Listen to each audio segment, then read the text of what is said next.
Hey everyone, welcome to Yoga by Danny. This is a very short little, I guess you could call it a tutorial on a specific pose that I was requested to film called Ashtavakrasana, our 8-angle pose, which is an arm balance.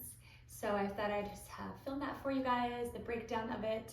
And also, I just like to remind everyone I'm not the best at any of these poses, and I'm just here to try and learn and to help you maybe discover something new in your practice and maybe get out of your comfort zone a little bit. So I'm right there with you, learning as I go, and trial and error and progress over perfection always. But if you want to try this pose, come on over. Let's do it. So there's multiple steps, and you can probably do one of the steps and stay with that step for a little while until you are ready to move on. And then when you're in a public class and someone cues this pose, maybe you'll be a little more familiar with it. So we'll start with the rocking of the baby. So this is where we start to open up the outer hip. So take your right leg, lift it up, bring your right foot to the left elbow crease. Take your right arm, reach it around your right leg, and interlace your fingers. And then this is the rocking of the baby part. So you're gonna just rock your arms side to side. You're going to feel immediately a deep, deep stretch right here and that outer right hip, similar to a pigeon feeling stretch.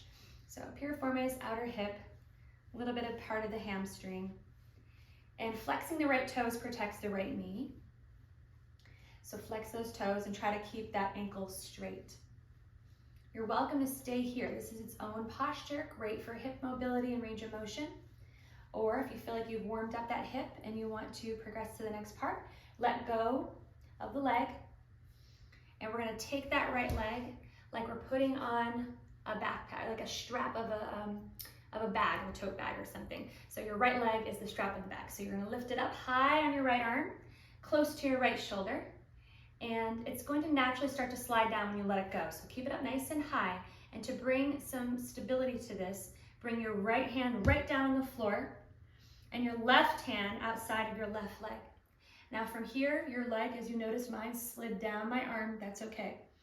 It's gonna slide a little bit. Try to keep it above your elbow though, so for the arm balance part. So your hands are on the floor, spread out your fingers, grip the floor. Now this is the next part you can work on. Lifting the butt and lifting the legs off the ground. That is pelvic floor and deep core strength as well as shoulder strength combining. So you're welcome to kind of play along with that. That is this hard practice too. Just lifting, and see how I had to just adjust my leg up a little bit back onto my arm if it fell down. So lifting and releasing, lifting and releasing. And then you're welcome, again, that's a deep burn, sweating already.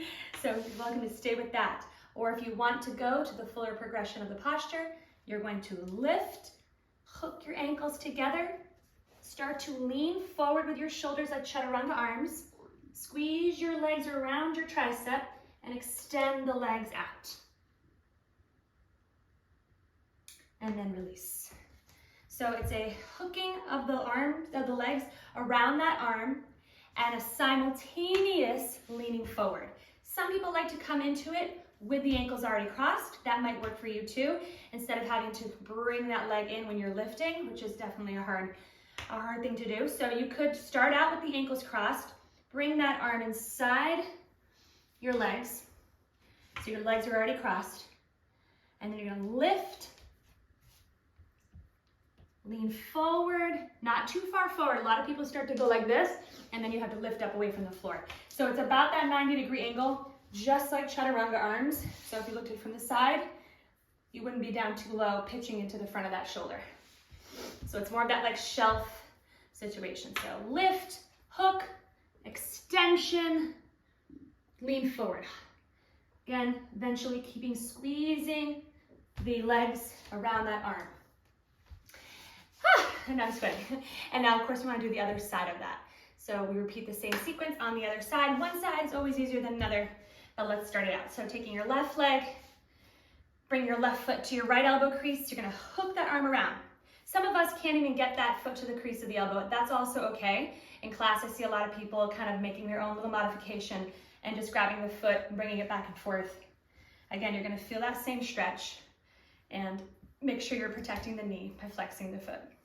And if you can, crease of the elbow, left arm reaches around, and you interlace hands, and you rock that baby. and feel that nice hip stretch. Now, I didn't cue the breath today in any little meditation or anything like that, but of course, you're always using your nose breathing. Nose breathing is the foundation of every posture. Keeps your nervous system calm, helps your mind focus. Because it's not just about creating shapes with the body, it's who we are when we get there, when we're holding the pose. Are we still in that yoga mindset of breath, body connection, and present moment awareness? Release that foot. Left leg goes high on your left tricep, way up by that left shoulder. The higher you put it initially, the less it's gonna slide all the way. We don't wanna go past the elbow. Now, release the left hand right in front of your left hip. Let go of your right foot. Right hand outside your right leg. Lift and release. Lift and release. Again, if you need to adjust that back onto the arm, that's okay. Lift and release. And try to get a little hang time up there. You're also building shoulder strength, wrist strength, hand strength, combined with the core. Now, on this next one, we're gonna lift it, hook, start to, see how I simultaneously hooked and started to send my legs out to the left while I bring my chest forward. So it's hook, lean forward, so your butt has to go back and your chest has to go forward. Hook, lift, extension. Yeah, and I find this to be a little bit easier to extend my legs on this side for whatever reason. And again, now you're here, you want to hold it, breathe, steady eyes, all the components. And release. Woo, maybe shake out the wrists, circle the wrists around a little bit. Remember, each step along the way is its own practice, it's a journey, progress, not perfection. Have fun with it, watch how strong you get over time, and stay with it. Namaste.